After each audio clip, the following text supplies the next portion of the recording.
आ गए सर। आपकी आइसक्रीम की दुकान है।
अरे अभी तो खड़े रहो थोड़ी देर।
किया।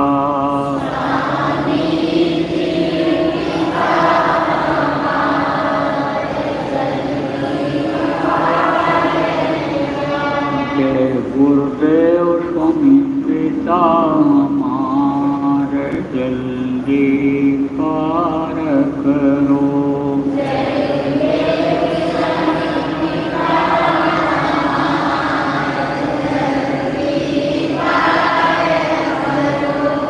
मेरे प्यारे गुरु दातार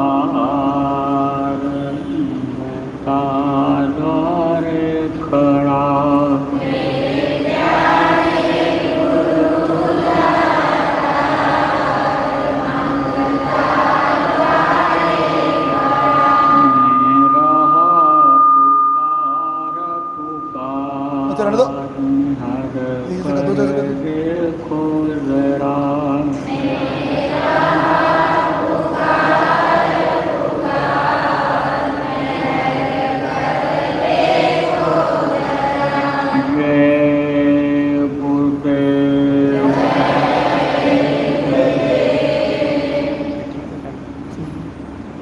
सर्वसमर्थ सर्वत्र स्मरणीय परम पूज्य गुरु जी महाराज,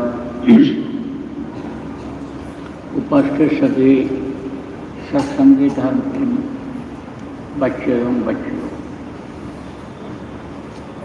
गुरु महाराज की अपार दया मेहर हुई और आज 14 सितंबर 2021 को अचानक ही सत्संग के माध्यम से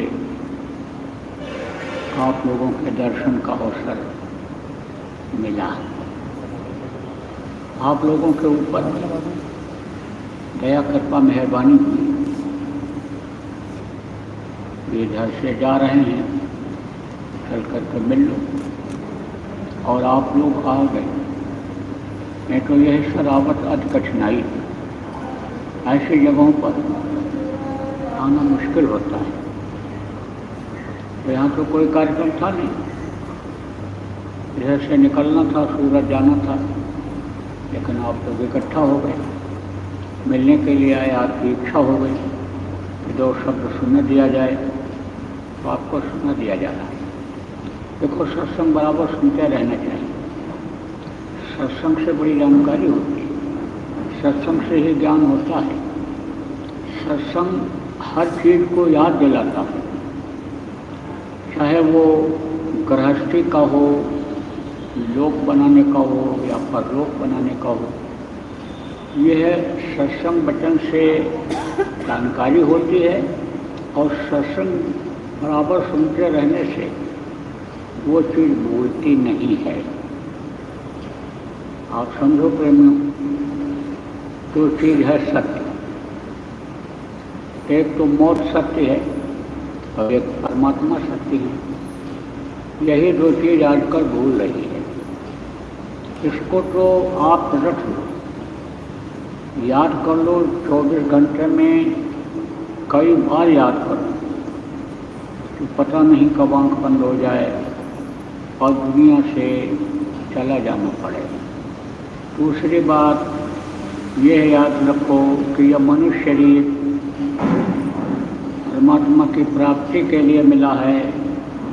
इस जीवात्मा को जो शरीर के अंदर है, परमात्मा तक पहुंचा करके इसको मुक्ति मोक्ष दिलाने के लिए मिला है।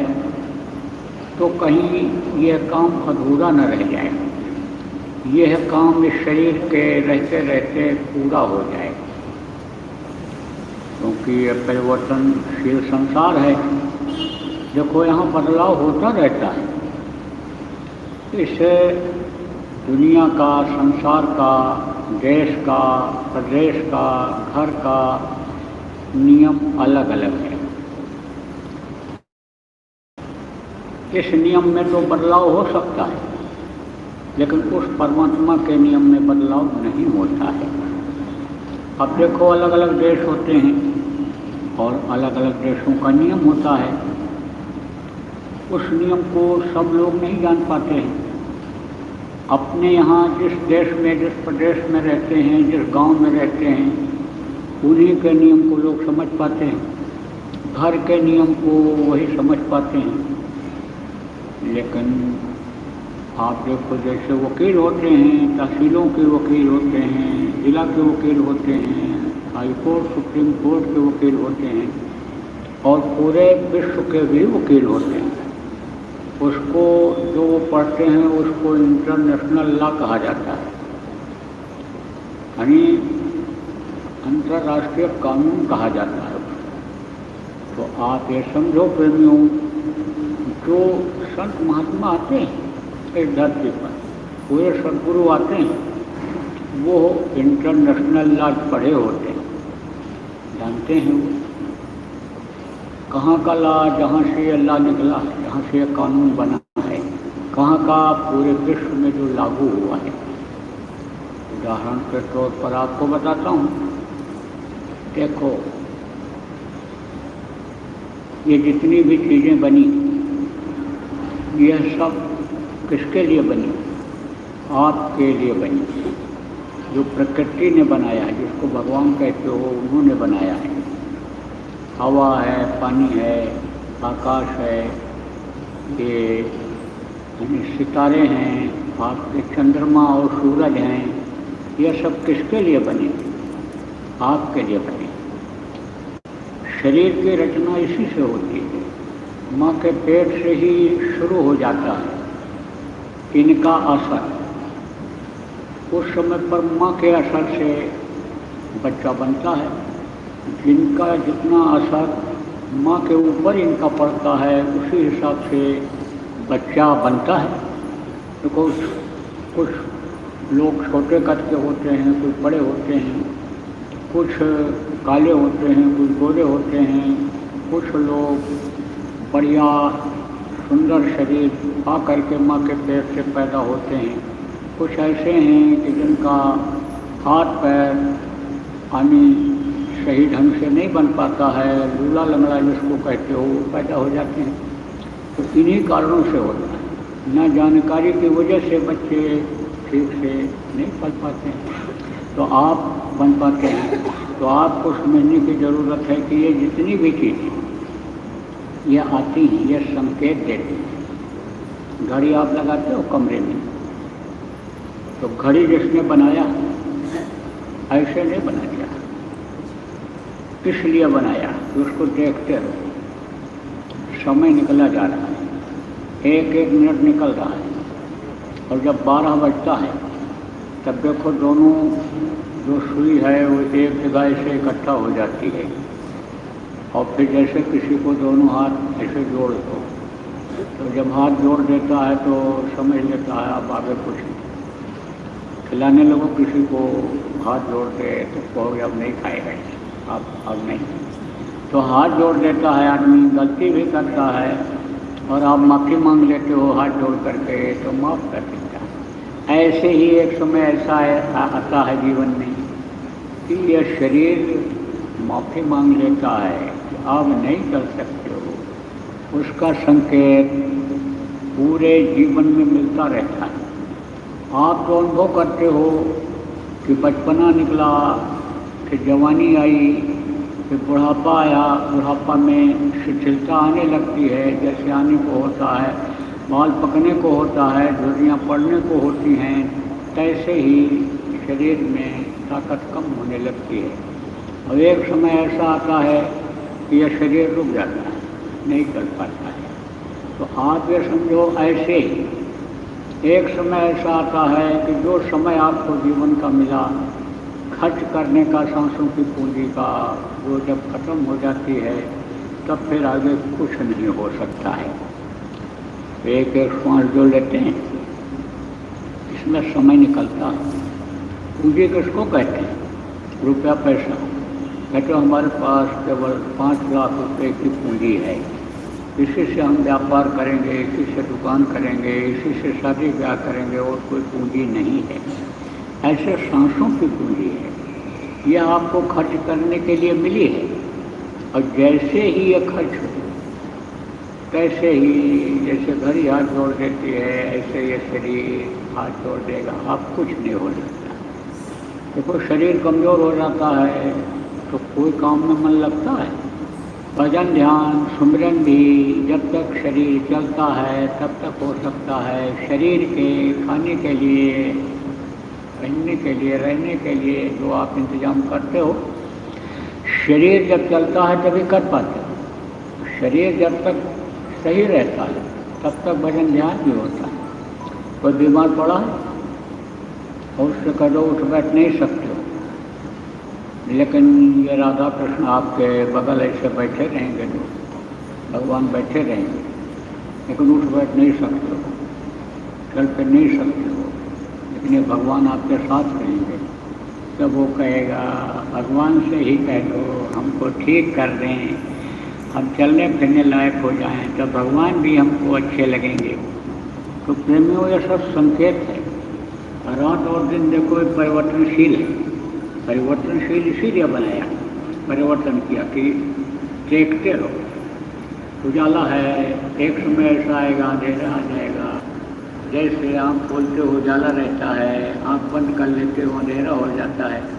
ये है, यानी समझो एक कहावत है कि ऐसा थप्पड़ कहते हैं ना, ऐसा थप्पड़ लगाऊंगा कि दिन में तारे दिखाई पड़ने लगेंगे। दिन में तारे दिखने का मतलब क्या होता है? जब चेहरे के ऊपर थप्पड़ लग जाता है, आँख के ऊपर ऐसे पड़ जाता, आँख बंद कर लेता आदमी, तब अंधेरा हो जाता है, तो रात को ही तारे दिखाई पड़ते हैं। रात समझो ये सब संकेत है जीवन का।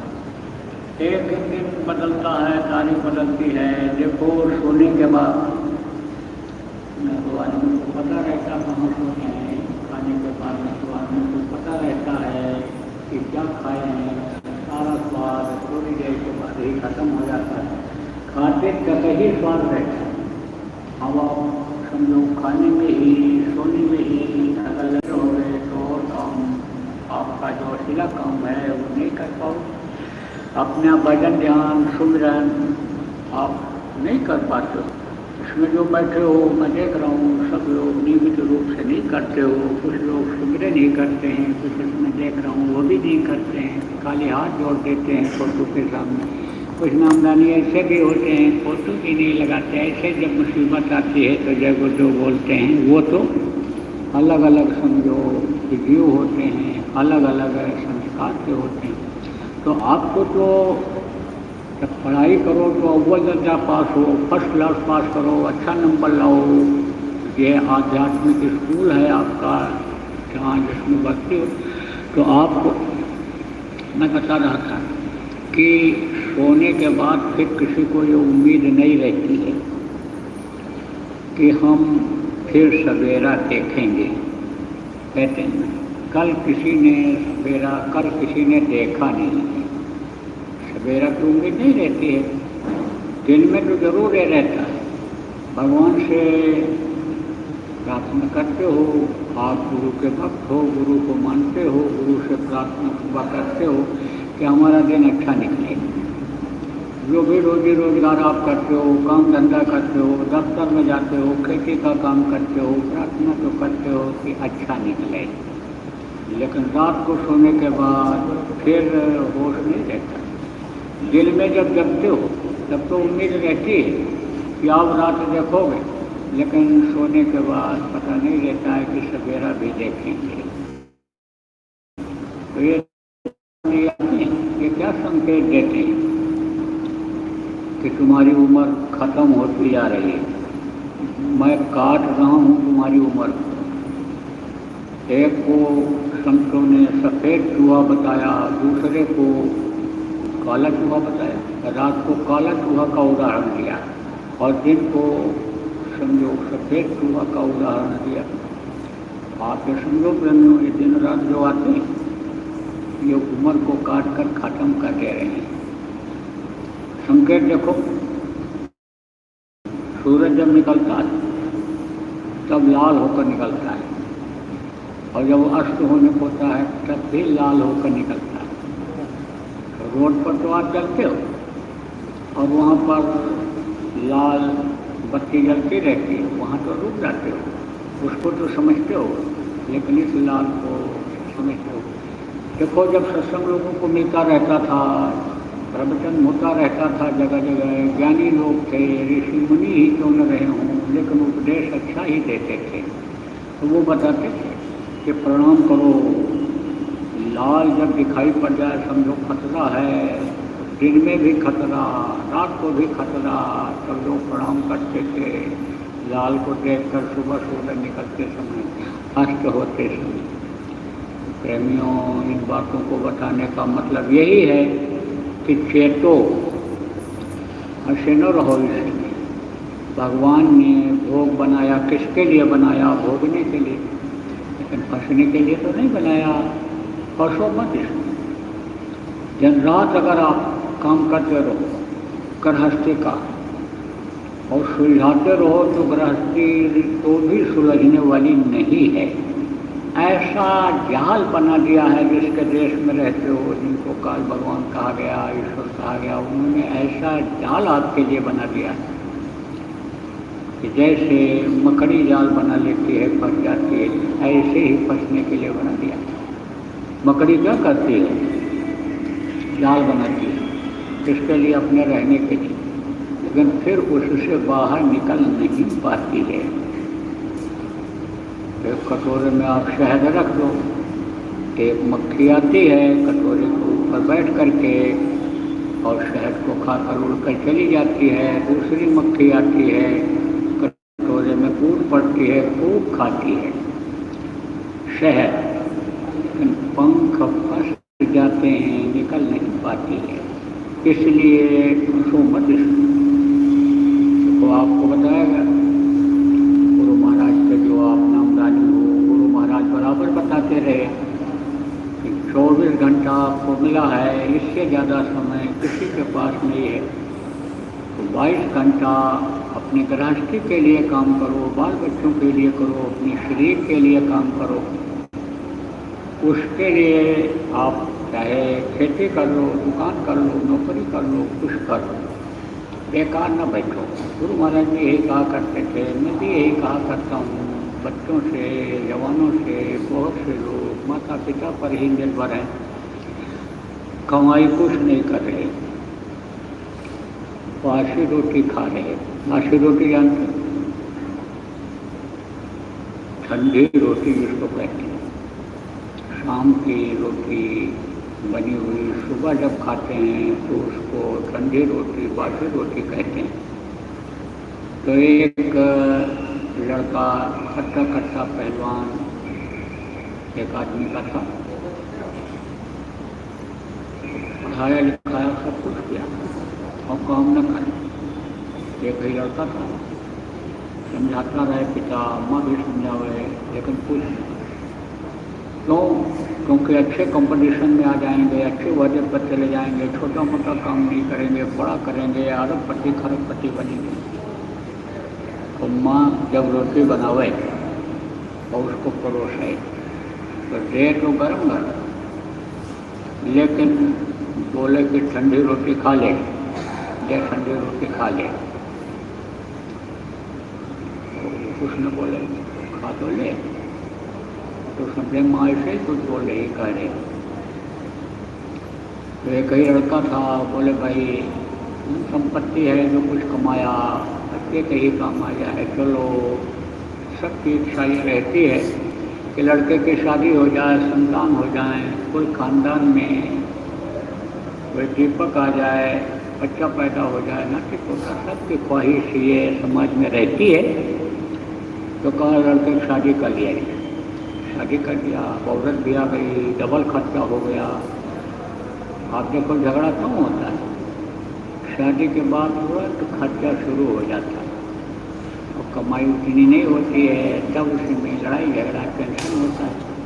तो बोला तो शादी हो गई।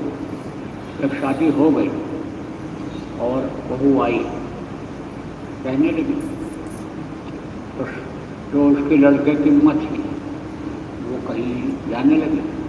तो बोली देख, ये लड़का आदत का गुलाम हो गया, इसको बुलाना पड़ता है, एक बार कहने में नहीं आता। जो अकेले बच्चे होते हैं कहते हैं दुलार में खराब हो जाते हैं, ज़्यादा प्यार में खराब हो जाते हैं। तो बोले कि इसको बुला के खिला दें, लेकिन जब खिलाना तब ये कह देना ले बनाना तो गरम, लेकिन कहना ले लो ठंडी रोटी खा लो। तो जब उसने बनाया तो बना करके औरत ने दिया तो बोला तू क्यों कहती है, माँ तो कहती थी ठंडी रोटी खाइए। माँ का तो मैं तो समझता था प्यार में कह रही, और माँ का नकल क्यों कर रही है, गरम दे रही है, ठंडी क्यों कह रही, क्यों कह रही ठंडी। तो ये तो हमको नहीं मालूम, तो बताओ भी नहीं तो घर से बाहर निकाल देंगे तुमको, बोल क्यों कह रही है। तो बोली कि आपकी माँ ने कहा था कि जब गर्म रोटी परोसना तो कहना ठंडी रोटी खा लो, तो मैं तो उनके आदेश का पालन कर रही हूँ। तो जब माँ आई तो लड़के ने पूछा माँ यह आपके लिए कहती है तो क्या आपने कहा या अपने मन से कहती है, आपकी नकल करती है। और अगर आपने कहा माँ तो इसको क्यों कहा कि जब तू परोसना तब ठंडी रोटी खा लो, ऐसा बोलना क्यों कहा। तब माँ ने कहा कि जो अपनी मेहनत की कमाई होती है वो गरम रोटी होती है, और जो बाप दादा की कमाई होती है, दूसरों की कमाई होती है, वो ठंडी रोटी होती है, बासी रोटी होती है। तो बासी बहुत से लोग नहीं खाते, ठंडी बहुत से लोग नहीं खाते हैं कि खराब हो गई होगी, ये बासी खाना जल्दी नहीं खाते हैं, क्योंकि तमाम ऐसे भी कीड़े हैं जिनमें यही जीवात्मा जो हमारे आपके अंदर है उनमें भी, तो वो सजा भोगने के लिए यहाँ भेज दिए जाते हैं 84 में। तो छोटे कीड़ों को देख नहीं पाता है, आ जाते हैं उसमें। तो बहुत से लोग संतोष के लिए, संतुष्टि के लिए उसको गर्म करते हैं, ठंडा करते हैं, क्या करते हैं। विदेशों में तो ठंडा ही खाते हैं, फ्रिज में डाल देते बना के, एक बार कई दिन तक खाते रहते हैं। आपके यहाँ तो ठंडा कम और गर्म खाने का ही बात ज़्यादा है। तो आप ये समझो कि बैठना नहीं चाहिए। नौजवानों को जो पढ़े लिख लिए नहीं भी पढ़ पाए, कम भी पढ़े लिखे हैं, तो काम बहुत है इस समाज में, उनको कुछ न कुछ करना चाहिए। और बुजुर्गों को भी कराना चाहिए, देख लेना चाहिए। जो पेरेंट्स कहलाते हैं, गार्जियन जिनको कहते हो, माता पिता हैं या घर में और कोई है, चाचा चाची हैं, जिनके आश्रित बच्चे हैं, उनको भी कुछ न कुछ कराना चाहिए। तो यह सब करो, जो कुछ है समय आपको मिला है उसका उपयोग कर लो 22 घंटा, लेकिन 2 घंटा अपने आत्मा के लिए समय निकालो। तो आपको इसमें लगभग सभी लोग इक्का दुक्का कोई गैर नामदानी हो गए, बाकी तो सभी आप नामदानी हो, आपको नामदान मिल गया। आप लोग भजन करो, स्मरण करो, ध्यान करो। भूल गए हो तो एक दूसरे से पूछ लो, बच्चियों तुम माताओं से बच्चियों से पूछ लो, और आप लोग आपस में भाई लोग जो हो आप लोग आपस में पूछ लो, और सुमिरन ध्यान भजन रोज करो। यही भजन तेरे साथ करेगा और पावेगा विश्राम। बाकी यहाँ कोई भी चीज़ जो दुनिया की बनाने में लगे हुए हो, यह है आपकी नहीं है, यह सब छूट जाने वाली चीज़ है। कितना भी आप अनिल धन इकट्ठा कर लो, घर मकान बना लो, कुछ भी आप कर लो, मान सम्मान आप पा लो, ऊँचा ओहदा ले लो, ऊँची कुर्सी पर बैठने लग जाओ, लेकिन ये चीज़ें सब क्षणिक हैं, परिवर्तनशील हैं, कुछ समय के लिए हैं, सब नहीं छूट जाएगी। लेकिन ये भजन आपका यहाँ भी साथ देगा, वहाँ भी साथ देगा। इससे जब आत्मशक्ति आएगी, आत्मबल आएगा, तब आपको पापी पेट के लिए गुनाह करने की जरूरत नहीं पड़ेगी। ये उमा गौमा महिमाएँ लगमाए जो सिद्धियाँ हैं, ये सब कदम चुनने लगती हैं। जो इच्छा कीनी मनमाही, हर प्रताप का दुर्लभ नहीं, सब पढ़ते हो। उसका अर्थ समझो कि जिस चीज़ की इच्छा करोगे उसकी हाजिर हो जाएगी। तो दुनिया की चीज़ें तो मिलेंगी, लेकिन दुनिया बनाने वाला जब मिल जाएगा तब आप सोचो, फिर आपको झूठ बोलना पड़ेगा। शरीर के लिए ही चोरी व्यवसाय खूब सब करता है, किसके लिए? शरीर के सुख के लिए। लेकिन शरीर का सुख ऐसे नहीं मिलने वाला, तो आप ये समझो मिलता भी नहीं। और समझो कि जैसे आग को घी से कोई बुझाना चाहे, इस तरह से हो जाता है। और इसी में एक दिन ये समय पूरा हो जाता है, तो समय रहते रहते अपना काम कर दो।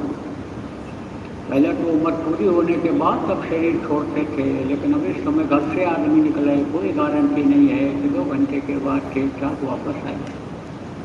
अब भजन में मन न लगे, बोलो जय गुरुदेव। भजन में अगर मन न लगे तब क्या करो? प्रार्थना करो।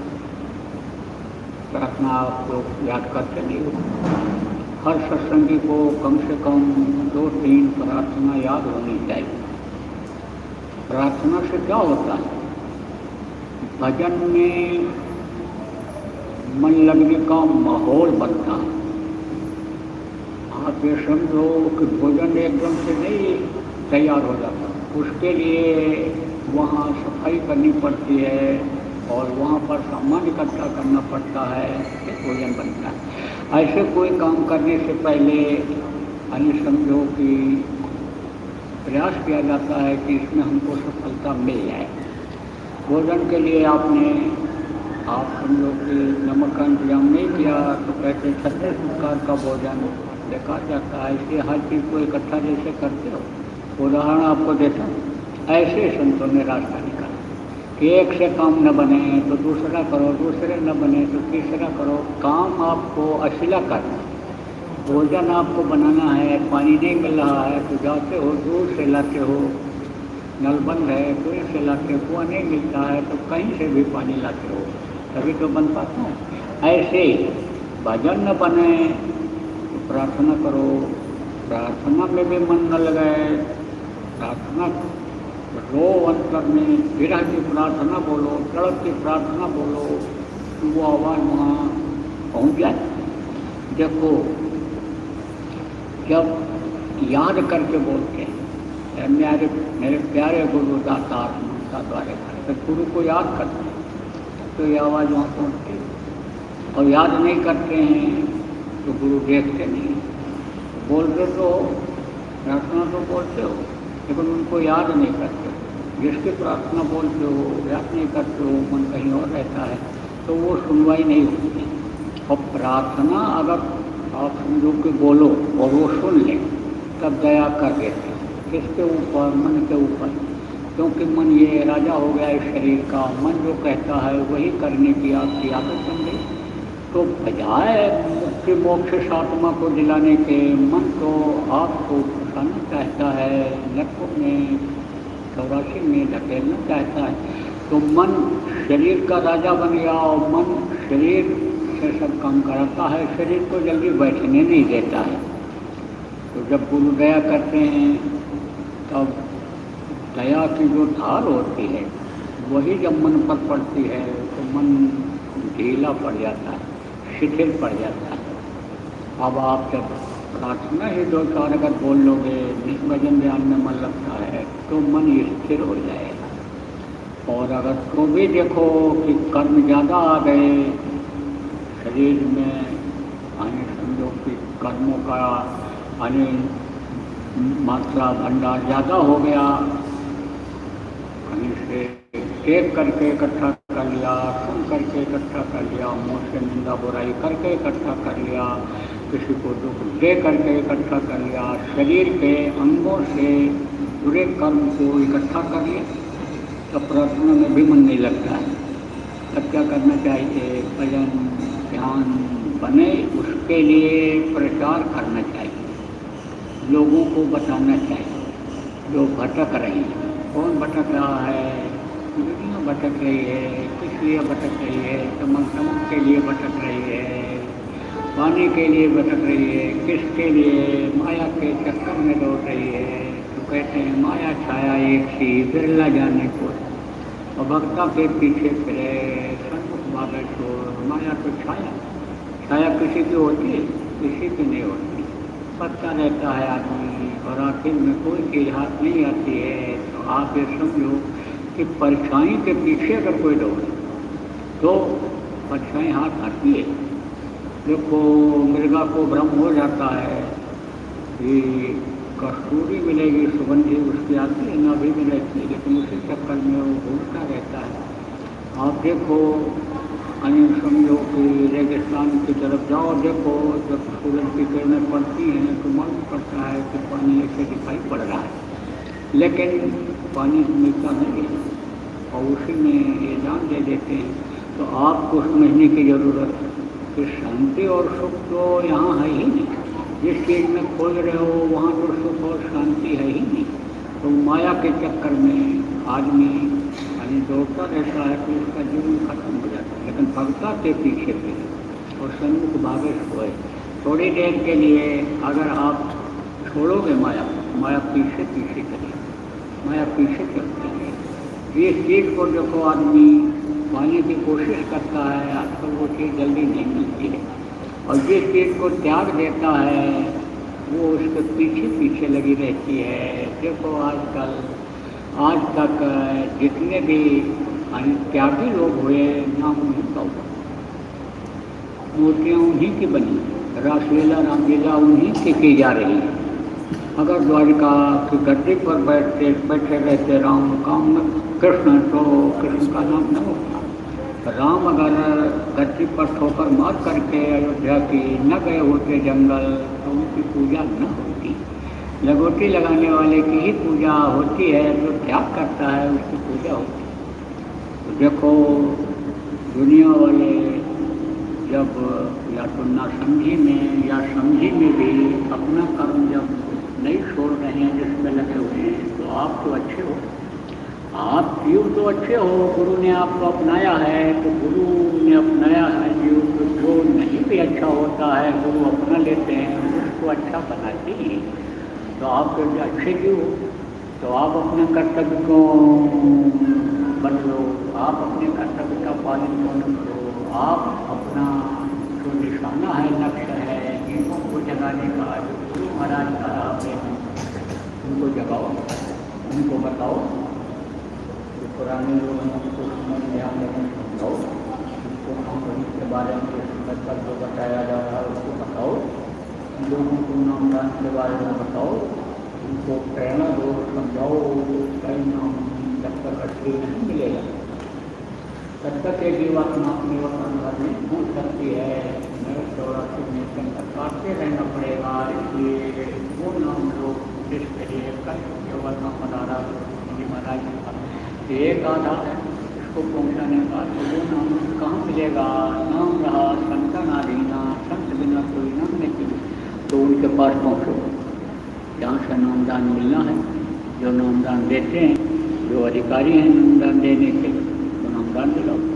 अब नामदान भी दिलाओ तो सुमिरन ध्यान भजन को समझाओ, कराओ, अपने साथ करो। तो ये भी काम के लिए आप समय निकालो। भजन में मन न लगे तो करो तो जरूर, क्योंकि उद्धार उसी से होना है। उसमें मदद भजन में, ध्यान में, सुमिरन में कैसे मिले, उसके लिए प्रचार प्रसार में भी समय आप लोग थोड़ा बहुत जरूर निकालो, समय परिस्थिति के अनुसार। देखो गुरु महाराज ने भी घर नहीं छुड़ाया और बच्चों को नहीं छुड़ाया। गृहस्थ आश्रम में ही रहने का हमेशा उपदेश करें तो हम तो छुड़ा तो रहे नहीं, लेकिन ये जरूर कहते हैं उसी में 24 घंटा मत फंसे रहो, वही मत दिखाई पड़े आपको। कुछ आगे भी सोचो, आप अपनी स्टोरी बनाओ, आप अपनी योजना बनाओ। आप जिस तरह के लोग हो अपने रैंक के लोगों को अपने साथ लो और अपने अपने स्तर से आप लोग प्रयास करो कि जिससे से ज़्यादा जीवों का भला हो जाए, कल्याण हो जाए। गुरु महाराज का देखो आखिरी वक्त तक एक ही निशाना रहा कि हम आए वह देश से जहाँ तुम्हारो धाम, तुमको घर पहुँचाऊँगा। एक हमारो काम, एक लक्ष्य, एक उद्देश्य था कि हम तुमको तुम्हारे घर पहुँचा नहीं। अब वो काम छोड़कर जो गए आप पूरा करोगे तो आपका भी नाम हो जाएगा, आपका काम भी हो जाएगा। जीवों के लिए जब आप काम करोगे, जीवों को खुराक मिलेगा तो जीव आशीर्वाद देंगे। शरीर का खुराक क्या है? चावल दाल रोटी सब्जी ये जो खाते हो, फल फूल मेवा मिष्ठान दूध घी जो खाते हो, ये शरीर का भोजन है। आत्मा का भोजन क्या है? शब्द। शब्द से ही संसार बना, शब्द को पकड़ कर ये उतरी, शब्द को पकड़ करके ही ये जाएगी, तो उसका भोजन जीवात्मा का शब्द है। तो शब्द का भोजन जब मिल जाएगा तब आशीर्वाद देगी। जैसे कोई भूखा है, खिला देते हो, भोजन करा देते हो, खुश होकर आशीर्वाद देता है, ऐसे आत्मा आशीर्वाद देता है। तो देखो प्रेम, आप इतने लोग कम नहीं हो बड़ोदरा कहीं, तो ये बस कहने को भले हो कि हमारे यहाँ आदमी नहीं, हम क्या करें कैसे करें, आप तो बहुत काम कर सकते हो, बहुत कर सकते हो। देखो 74वां साल हमारा लग गया, 73 निकल गए, और स्वास्थ्य इस तरह का नहीं है कि हम दौरा कर सकें और सत्संग कर सकें, लेकिन चलते रहते हैं। गुरु महाराज ने शिक्षा दिया, चलते रहो। गुरु महाराज आखिरी वक्त तक अपने देखो, जो उनके गुरु ने काम सौंपा था वो उन्होंने किया, तो हम भी उसी चीज़ को पकड़े हुए हैं।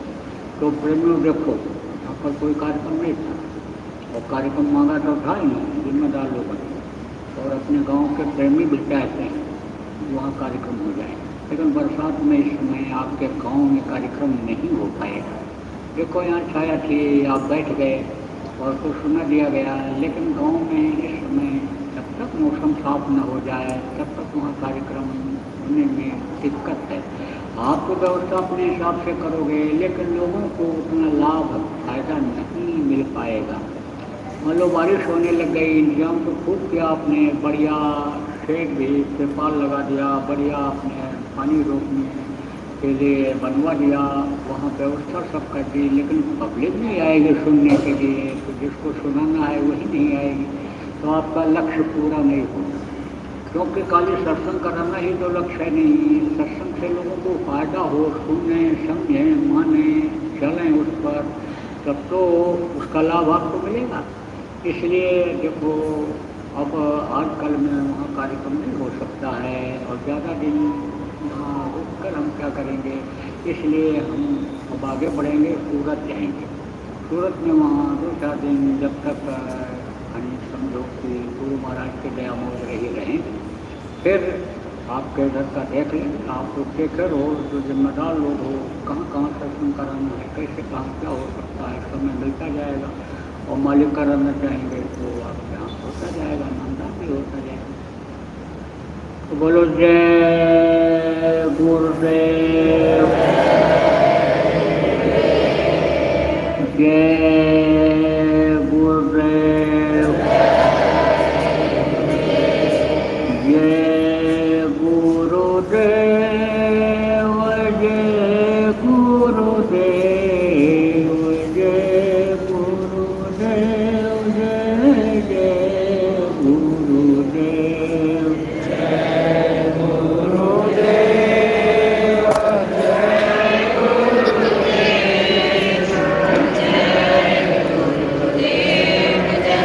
जय गुरुदेव।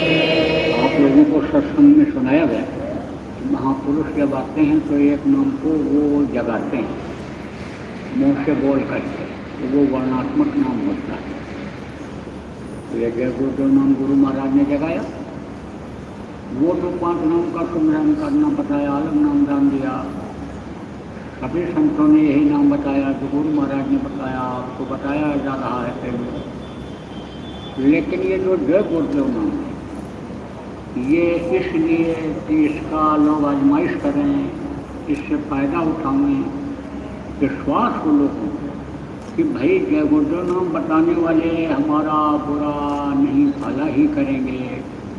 जब आदमी को विश्वास हो जाता है, जैसे कोई एक खुराक दवा खाया वैद्य का डॉक्टर का, फायदा दिखाई पड़ा, तो विश्वास हो जाता है कि इस वैद्य से इस डॉक्टर से हमको हानि लाभ मिल जाएगा, हमारा रोग चला जाएगा, कमजोरी दूर हो जाएगी, विश्वास हो जाता है।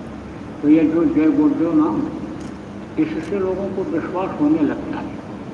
जब आप बताओगे नहीं, ये कहोगे नहीं, समझाओगे नहीं कि भाई मुसीबत में बोलोगे तो मदद मिलेगी, तो कैसे बोलेगा? बताने की ज़रूरत है कि जब हर तरफ से निराश हो जाओ, मुसीबत कोई आवे, तब जय गुरुदेव नाम बोलो। उससे तुमको फायदा मिलेगा, उससे तुमको लाभ मिलेगा। बीमारी देखो घर घर में, लड़ाई झगड़ा देखो घर घर में, रुपया पैसा कमाते बरकत नहीं होती है, तमाम टेंशन तमाम झंझट गृहस्थ आश्रम में इस समय देखने को मिलता है। लेकिन जब आप ये बताने लगोगे कि 1 घंटा सुबह शाम जय गुरुदेव नाम की ध्वनि सब लोग बोलो और बोल करके देखो, बताओगे नहीं तो कैसे बोलेंगे और कैसे उनको फायदा दिखाई पड़ेगा। तो पहले सबसे पहला पाठ तो जय गुरुदेव नाम के ध्वनि के बारे में ही पढ़ाना है, बताना है, पता करके पढ़ाना है। सब लोगों को बताओ कि जय गुरुदेव सुबह शाम बोलना शुरू करें। जय गुरुदेव नाम की ध्वनि अंदर में ही बोल करके घर से निकलें, कोई कैसा भी। जब ये बोलने लगेगा सफाई तभी हो गंदगी की, और नहीं तो आ जाते हैं लोग सत्संग में बैठ जाते हैं, सुनते भी हैं, नामदान भी लेते हैं, लेकिन जाने के बाद फिर उसी दशा में फंस जाते हैं, करते नहीं, तो उसका फायदा नहीं मिल पाता है लोगों को। करोड़ों लोगों को गुरु महाराज ने नामदान दिया, गुरु महाराज के जाने के बाद करोड़ों लोगों को, लाखों लोगों को नामदान मिला, लेकिन सब थोड़ा करते हैं, सब नहीं करते हैं। क्यों नहीं करते हैं? क्योंकि वो आदत बनी हुई है गंदगी इकट्ठा करने वाली, तो गंदगी जब इकट्ठा हो जाती है सफाई उसकी नहीं होती है, तब अन्य समझो कि वैसे के वैसे रह जाते हैं, वैसे को वैसे हो जाता है। जैसे आप ये समझो कि लोहा है और लोहा के ऊपर जंग लगा हुआ, तो पारस पत्थर का गुण क्या है? पारस पत्थर को लोहा से छुआ दो तो सोना बन जाता है, लेकिन अगर उस पर गंदगी लगी लोहे पर तो कितना बढ़िया पारस पत्थर हो, लेकिन छुआओगे तो लोहा सोना नहीं बनेगा। आपको और उदाहरण देकर बता दूँ, जो बड़े चुंबक होते हैं छोटे चुंबक को खींचते हैं, लेकिन चुंबक अंदर तो है और ऊपर से आप उसके गंदगी कर दो तो वो उसको नहीं खींचेगा। ऐसे ही जीवात्मा के ऊपर जब गंदगी आ जाती है तो यह नाम जो बताया जाता है ये उसको अपनी तरफ खींच करके ऊपर नहीं ले जा पाता, नहीं ले जाता। इसलिए जय गुरुदेव नाम से ही सफाई कराओ, उसी से धुलाई कराओ। झाड़ू बच्चियों लगाती हो घर में, न लगाओ तो गंदगी इकट्ठा हो जाएगी। ऐसे ही गंदगी इकट्ठा कर लेते हो, सुमिरन तो करते हो, ध्यान से लगाते हो थोड़ी देर कुछ लोग, लेकिन फिर जब घर से बाहर निकलते हो तो वही समाज की गंदगी आप में आ जाती है। देखने से, सुनने से, कहने से, करने से गंदगी आ जाती है, तो उसकी सफाई जय गुरुदेव नाम से होती है।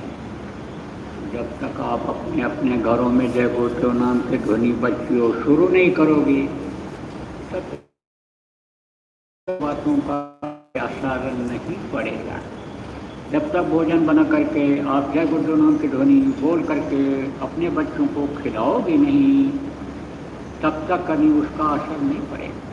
कोई सत्संगी आ भी गया, कोई घर में मेहमान भी आ गया, उसको आपने बताया कि जय गुरुदेव नाम बोल करके प्रसाद बना लो, उसके बाद तब खाओ, और आपने नहीं बोला, उसको खिला दिया, तो वो तो ये समझेगा कि हाथी का दांत अलग है, खाने का अलग है। तो जैसे आप ये समझो कि हाथी का दांत होता है, दिखाने बड़े बड़े दांत होते हैं, लेकिन उससे खा नहीं सकता। ऐसे वो समझेगा कि इनकी बातों में दम नहीं है, फायदा इससे नहीं होने वाला है। वहीं तुरंत जिसको रिजेक्ट कहते हो, निरस्त कहते हो, वो निरस्त कर देगा। इसलिए स्वयं आदत डालो, कोट कोट यतन कराही, अंत नाम मुकाबत नहीं। आखिरी वक्त पर देखो हरि नाम से नाम नहीं निकलता है मुँह से, लेकिन जय गुरुदेव नाम जो वर्णात्मक नाम है, जगा हुआ नाम है, गुरु का नाम है, जो देने वाले हैं सब कुछ हमेशा इस धरती पर रहे, उनका नाम है। आखिरी वक्त पर अगर आप उन्हीं को याद कर लो तो गुरु समर्थ में अपने आपके मददगार हो जाएंगे। नहीं कुछ होगा तो जो पीड़ा होती है, दर्द होता है, आखिरी वक्त पर छटपटाहट होती है, उसी में राहत मिल जाएगी, प्राण आराम से तो निकल जाएंगे। इसलिए आदत डालो जय गुरुदेव नाम बोलने की, बराबर आदत डालो। और नाम धुनी बच्चियों चालू करवा दो घरों में, सबके यहाँ अपने यहाँ करो, और फिर पड़ोसियों के यहाँ शुरू करो, वहाँ नाम धुनी करवाओ। फिर जो आपके मिलने जुलने वाले हैं, रिश्तेदार हैं, उनके यहाँ शुरू करो, इससे बड़ा फायदा दिखेगा। समय आगे का अच्छा नहीं है, बार बार दोहराना ठीक नहीं रहता है, लेकिन बहुत खराब समय आ रहा है। ऐसे समय में ये जय गुरुदेव नाम मददगार सिद्ध होगा। तो बोलो जय गुरुदेव।